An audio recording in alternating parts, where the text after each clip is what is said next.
As a rule of thumb, whenever the subject is directly lit by the sun or the light and background is relatively darker or in shade, in that case you give a negative exposure compensation.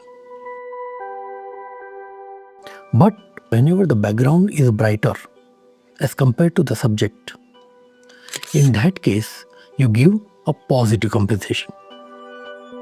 But there are situations in which the background is too bright and the contrast between the subject and the background is so much that even if you give a positive compensation, it will not yield you a better result.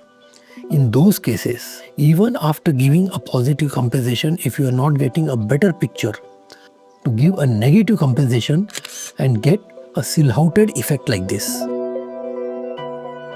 And then there is a situation where the light is piercing through the subject and coming towards your camera. In that case, if you give a negative compensation, you get a rim light effect like this.